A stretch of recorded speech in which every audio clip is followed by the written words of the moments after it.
جناب کلدیپ نیر صاحب. شکریہ. حاضرین، مولانا آزاد 1946 تقسیم سے کچھ مہینے پہلے لاہور آئے. میں لا کالج کا آخری سال تھا تو میں پڑھتا تھا. مولانا پتہ چلا کہ مولانا آئے ہیں تو عالمی دروازہ ہوتا تھا، بہت بڑا مکان لاہور میں. تو میں نے کہا میں سنوں گا. آپ مجھے بہت حیرانی ہوئی کہ بھائی وہ نہ صرف وہ ساری گراؤنڈ بھری ہوئی تھی اور بھی لوگ بہت دور دور تک پہنچے. مولانا نے کہا کہ میں ایک مسلمان کے حیثیت سے کیوں پاکستان کے خلاف. یہ ان کا ایک انہوں نے کہا دیکھیے کہ بھائی آج مسلمان جنوب سے شمال سے جنوب، مشرق سے مغرب تک کہہ سکتا ہے کہ میں چھوٹی تعداد میں ہوں لیکن اس ملک کا اتنا ہی حصے دار ہوں جتنا آپ ہیں. جب آپ نے تقسیم کر کے لے لیا کچھ حصہ تو ہندو کہے گا اب تو حصہ لے لیا، جاؤ یہاں کیا کر رہے ہو. تو وہی ہوا. آج اگر آپ ہندو کو کھلتے ہوئے تو کہتے یار کیوں پڑے ہوئے ہیں یہ لوگ. کیونکہ جب بھی دیکھیے ٹینشن ہوتی ہے تو وہ مسلمان نہیں کہتا ارے پاکستانی ہے نا. تو یہ جو بات ایک اب آ گئی ہے اس کا ایک مقابلہ کرنا چاہیے. یہ نہیں مجھے لگتا ہے کہ میں دیکھتا ہوں کہ مسلمان اپنے آپ کو وڈرا کر رہا ہے. وہ کہتا ہے چھوڑو جی ہو گیا. میں نے جامعہ میں پوچھا تھا، وہ کہتے ہیں جی اب ہمیں جان مال کی حفاظت چاہیے، ووٹ ہو گیا. اگر یہی دیکھیے کہ اس کا سیرا مہاتما گاندھی پہ بھی جاتا ہے، جواہر لال نہرو پہ بھی جاتا ہے، مولانا کو تو جاتا ہی ہے، سردار پٹیل کو، کہ انہوں نے جب مل گئی آزادی تو یہاں ہندوتوا نہیں گانے دی یا ہندو راج نہیں، کیونکہ 80% تھا. ارے مسلمانوں نے کروا لیا تو ادھر کر. بہت مانگیں تھی لیکن کانسٹیٹیوشن اسمبلی میں بالکل ایسی کوئی آواز کچھ اٹھی پر اس کا نہیں. بلکہ میں کانسٹیٹیوشن اسمبلی میں ایک رپورٹر کے حساب سے اٹینڈ کی کافی دفعہ. تو مسلمان جو سردار پٹیل نے ایک جو بل مطلب کانسٹیٹیوشن آ رہا تھا تو اس میں مسلمانوں کو اس نے ریزرویشن دی. مسلمان لیڈر اٹھے کہ جی نہیں ہمیں ریزرویشن نہیں اب چاہیے، ہو گیا بہت ریزرویشن لیڈ ٹو پاکستان، اب نہیں ہمیں نہیں چاہیے.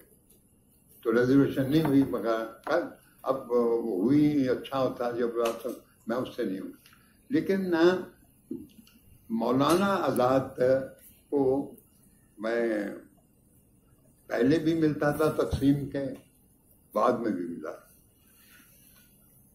تقسیم سے پہلے کوئی مسلمان اس کے گھر میں پہنچتا ہوگا، کوئی زیادہ دوسرے ہندو جو دوسرے پہنچتے تھے. مولانا کی بہت عزت تھی کانگریس پارٹی میں اور عام لوگوں میں، کیونکہ مولانا آزاد. آپ کو حیران ہوگا کہ جب مولانا آزاد کی مطلب ان کا دیہانت ہوا تو نہرو پٹیل نے کہا بھئی ان کی بھی وہ بنا کے تو رکھو کیونکہ لوگ آئیں گے دیکھنے کے لیے. ساری رات مسلسل لوگ آتے رہے ان کی وہ لاش کو دیکھنے کے لیے. تو اس لیے یہ مولانا آزاد کی بہت عزت تھی یا ابھی بھی ہے. اب یہ جو آج اب میں سوچ رہا ہوں کہ میں سیالکوٹ شہر سے سیالکوٹ شہر میرے دوست شفقت، مقصود، بشیر، یہ سب ہم لوگ اکٹھے اسکول جانا اکٹھے، رہنا اکٹھے، چائے پینا یا اکٹھے کھانا کھانا، یہ رہا کرتا تھا. لیکن میں آہستہ آہستہ دیکھتا کہ وہ لا کالج میں کہ کچھ ہندو اور مسلمان میں کچھ فرق آنا شروع ہو گیا جب محمد علی جناح نے کہا کہ بھئی ہم دو قومیں ہیں، الگ الگ ہیں، یا اور چیزوں میں بھی انہوں نے الگ کی بات کہی. میں قائد اعظم کو ملا جنگ، تو میں نے کہا کہ دیکھیں کہ یہ وہ ہمارے لا کالج میں آئے ایڈریس کر رہے ہیں. انہوں نے بہت اچھا لیکچر دیا، لیکن آخر میں کہا کہ بھئی نہیں، ہم دو ملک ہو جائیں، آپس میں بہت اچھا رشتہ رہے گا اور ایک دوسرے قریب رہیں گے. ان کا تصور تھا کہ ایک مسلم میجارٹی سیکولر کنٹری ہوگا اور ایک ہندو میجارٹی سیکولر کنٹری ہوگا. لیکن جب ایک دفعہ پاکستان ملنے کی بات ہوئی تو اس کو کیا پوچھتا تھا کوئی قائد اعظم جناح کو، بلکہ وہ بچارے ایک ایمبولینس میں کراچی کے ایک سڑک پہ وہ پڑے رہے، کوئی بعد میں ہوا. لیکن اب بعد میں اس کو انہوں نے کہا بھی، جو جب لاہور آئے تو افتخار الدین ایک ہوا کرتے تھے وہاں، بہت بڑے کانگریسی، بہت امیر تھے، لیکن بعد میں انہوں نے مسلم لیگ جوائن کر لی تھی.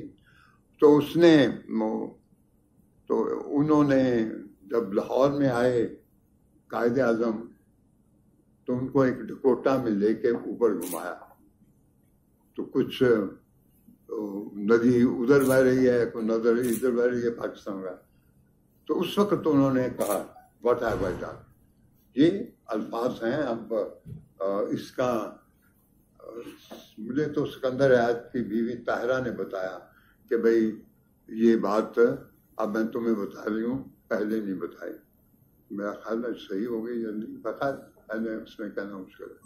لیکن اب مولانا کو آج کے ہندوستان میں جو لوگ مولانا کو نہیں جانتے یا مولانا کو نہیں، میں ذرا آ گیا سے، لیکن مولانا آزاد جب یہ راجندر پرساد روڈ پہ میری کوٹھی تھی تو میں نے جیسے آپ کو بتایا کہ ساری رات مسلسل لوگ آتے رہے اور دیکھتے رہے. تو یہ جو جامع مسجد کے ساتھ چھوٹا سا مقبرہ ہے وہ پنڈت نہرو نے خود تلاش کیا تھا کہ یہ زمین ان کا وہیں الیکٹ اس لیے ہوئی کہ وہ سمجھتے تھے. ان کا آئیڈیا تھا کہ وہاں سارا باغ ہو جائے، کیونکہ پنڈت نہرو کہتے تھے کہ ان کو مولانا آزاد کو پھول بہت پسند تھے اور ایک باغ ہو جائے. ابھی تو نہیں ہوا تو شاید ہو جائے گا کسی وقت ضرور. اور لیکن مولانا آزاد کہا کرتے تھے پنڈت نہرو کے کہ یہ خواب بھی انگریزی میں دیکھتا ہے. ہاں، اور رات کو کچھ کہتا رہتا تھا. تو وہ یہ جب جیل میں تھے اکٹھے احمد نگر جیل یا غاغا خان جو پیلس میں، تو قریب ایک دوسرے گیا، اتنا پہلے نہیں تھا.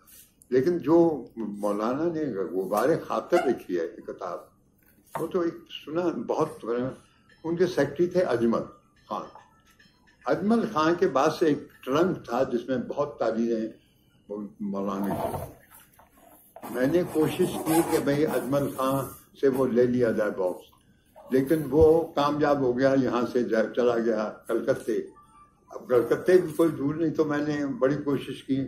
اب وہ پتہ نہیں کس کو وہ ٹرنک دے گیا ہے، کہاں چلا گیا. لیکن ایک یہ اثاثہ ہے جو کبھی بھی ملے تو مولانا کی تحریریں اس میں ہیں بہت. یا ایک چیز اور جو گورنمنٹ نے ابھی نہیں کی، مولانا ایجوکیشن منسٹر تھے، تو جتنے نوٹ لکھتے تھے وہ اردو زبان میں لکھتے تھے. تو اگر یہ ایجوکیشن میں انہوں نے کافی ایجوکیشن پہ کہا ہوگا، کہیں کچھ کہا، تو اگر وہ سارے اکٹھے ہو جائیں تو وہ بھی ایک بہت بڑی چیز ہو سکتی ہے. لیکن آج کی گورنمنٹ میں تو شاید پتہ نہیں، پاسبل نہیں ہے ہوگا. میں نے کوشش کی تھی جب یہ کانگریس والے تھے، لیکن یہ بھی کچھ نہیں کیا. اب دیکھو کوشش کروں گا اس وقت کہ اسی طرح مولانا کے سب وہ چیزیں اکٹھی ہو جائیں، پھر بعد میں چھپتی رہیں، وہ تو علیحدہ بات ہے، لیکن جو ہے لیکن اب جو مجھے بہت رنج ہوتا ہے کہ میں سیالکوٹ شہر سے، میں نے آپ کو کہا میرا ایک دوست تھا شفقت، ہم بہت اکٹھے تھے، تقسیم تک بھی، بلکہ تقسیم میری لائبریری بہت تھی بڑی، تو میں نے اس کو کہا کچھ کتابیں لے لو، کہتا ہے یہ نہیں بھائی، یہ تو مسلم لیگ والے میرے پیچھے پڑیں گے بعد میں نہیں، یہ تو خیر نہیں میں دنیا. لیکن آج میں دیکھتا ہوں کہ ہندو مسلمان میں دوستی کوئی نہیں، سوشل کانٹیکٹ کوئی نہیں. ہمارے وقت میں عید اور دیوالی ایک تہوار اکٹھے تھے، کیوں؟ اس میں پہل تو میں سمجھتا ہوں کہ ہندوؤں کو کرنی چاہیے، اور کچھ کرتے بھی لوگ ہیں، لیکن دوسرے کچھ نہیں کر رہے، کیونکہ اگر سوشل کانٹیکٹ نہیں ہے تو پھر کیا ہے؟ کیونکہ ابھی ایک بہت جب فساد ہوئے تھے تو میں اس وقت اسٹیٹسمین کا ایڈیٹر تھا، تو میں نے کہا کشن گنج محلے میں جا کے رہا ایک ہفتہ، دیکھنا چاہتا تھا کہ کیا ہوتا ہے. کسی کو پتا پولیس اتنا تنگ کرتی ہے مسلمانوں کو، ٹھیک کہہ رہا ہے بھی کرتی ہوگی، لیکن میں اس وقت تک کشن گنج محلے کوئی انہوں نے دیکھا نہیں، مردانہ کوئی زنانہ کچھ نہیں، سب جگہ اپنا تڑا آ گئے، دیکھو یہ کرو تو. لیکن خیر یہ تو ایک کنورشن ہوئی. لیکن مولانا آزاد کو آج جب ہم بیٹھے ایک بات سوچ رہے ہیں تو سب سے بڑی چیز ہے کہ مولانا سیکولر تھے، اس لیے ہمیں ایک ایسا مزاج میں سمجھتا ہوں وہی ہندوستان میں چھائے گا، چاہے دیر سے ہو لیکن چھائے گا وہی، کیونکہ لوگوں کے مزاج یہاں پہ کوئی ایسے کرخت ہندو والے نہیں ہیں. میں تو گھومتا رہتا ہوں، ٹھیک ہے، یہ ٹھیک ہے کہ اب لوگوں نے شروع کر دیا تو مسلمان بیچارے کہنا، بلکہ مسلمان اپنے کو وڈرا کر رہا ہے، یہ غلط بات ہے، نہیں ہونا چاہیے. لیکن مولانا آزاد کو ہم جب ایک سامنے رکھیں گے تو آپ کو سب چیزیں جو ہیں وہ ایک اور نظر سے دیکھا جائے گا. اور میں سمجھتا ہوں کہ جب لوگ یہاں پہ بیٹھے آئے ان کے نظریے سے، تو ایک نظریہ یہ کہ مولانا آزاد اس ملک میں ایک ایسا مزاج، ایک ایسی اس میں کہ سب ہندو اور مسلمان برابر کہیں، کوئی یہ نہیں کہ وہ اس سے کم ہے، کیونکہ اس میں راج ہندوتوا کا نہیں ہے، آئین کا ہے، کانسٹیٹیوشن کا ہے. کانسٹیٹیوشن اسمبلی بنی تھی اور انہوں نے کہا کانسٹیٹیوشن، اور کانسٹیٹیوشن کا راج ہے، اور کانسٹیٹیوشن میں ایک آدمی کو ایک ووٹ ہے. ہندو زیادہ ہے، اس کا کوئی 2 ووٹ نہیں ہے، اس کا بھی ایک ہے. تو اس لیے یہ کانسٹیٹیوشن سے جب ہے تو ہم سب کو چاہیے کہ آج ایک یہ جو آئین ہے اس کی ایک سپورٹ کریں، آئین کو مانیں. اور جو لوگ نہیں مانتے، اور کافی لوگ ہیں جیسے وہ اپنے آپ کو اور کچھ ہیں، لیکن وہ بھی آئین سے اوپر نہیں ہو سکتے. ہم لوگ اسرٹ نہیں کرتے دوسرے، لیکن میں سمجھتا ہوں کہ یہی کہنا چاہتا ہوں کہ اپنے آپ کو مسلمان وڈرا نہیں کرنا چاہیے، اپنے حق کے لیے لڑنا چاہیے اور اسرٹ کرنا چاہیے، کیونکہ ہم بھی اس کے چھوٹی تعداد میں ہیں، لیکن اس ملک کے اتنے ہی حقدار ہیں جتنے 80%. بہت بہت شکریہ. بہت شکریہ جناب کلدیپ نیر صاحب.